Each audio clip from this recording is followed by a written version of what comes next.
മലയാളത്തിലെ മാതൃകാ ദമ്പതിമാരാണ് പാർവതിയും ജയറാമും. വർഷങ്ങൾ നീണ്ട പ്രണയത്തിനൊടുവിലാണ് ഇരുവരുടെയും വിവാഹം നടന്നത്.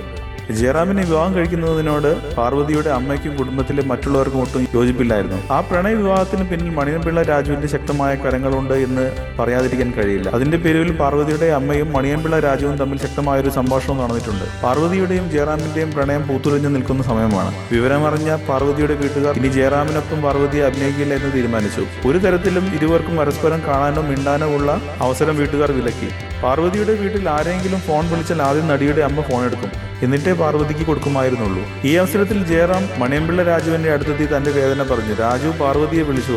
അമ്മ ഫോൺ എടുത്തു. മണിയൻപിള്ള രാജു ആണെന്ന് പറഞ്ഞപ്പോൾ അമ്മ പാർവതിക്ക് കൊടുത്തു. അമ്മ അറിയാതെ പാർവതിയും ജയറാമും ഫോണിലൂടെ ഒരുപാട് സംസാരിച്ചു. അതിനുശേഷം ഒരിക്കൽ പാർവതിയുടെ അമ്മ മണിയൻപിള്ള രാജുവിനെ കാണാനിടയായി. അത്യാവശ്യം പടങ്ങളൊക്കെ ഇല്ലേ രാജുവിന്, പിന്നെ എന്തിനാണ് ഈ മാമപ്പണിക്ക് നിൽക്കുന്നത് എന്ന് പാർവതിയുടെ അമ്മ ചോദിച്ചപ്പോൾ മണിയൻപിള്ള രാജുവിന് ഒന്നും മിണ്ടാൻ കഴിഞ്ഞില്ല. പിന്നീട് വർഷങ്ങൾ കഴിഞ്ഞ് പാർവതിയും ജയറാമും വിവാഹം കഴിച്ചു. അവർക്ക് കാളിദാസൻ എന്ന കുഞ്ഞുമുണ്ടായി. ഒരിക്കൽ കാളിദാസൻ ഒക്കത്ത് വെച്ച് പാർവതിയുടെ അമ്മ വരുന്നത് കണ്ടപ്പോൾ മണിയൻപിള്ള ആ പഴയ ചോദ്യത്തിനുള്ള മറുപടി കൊടുത്തു. അന്ന് ഞാനൊരു മാമാപ്പണി ചെയ്തു എന്ന് പറഞ്ഞില്ലേ, അതിന്റെ സമ്മാനമാണ് ഇപ്പോൾ നിങ്ങളുടെ ഒക്കത്തിരിക്കുന്നത്. ഇത് കേട്ട് പാർവതിയുടെ അമ്മ വല്ലാതെയായി.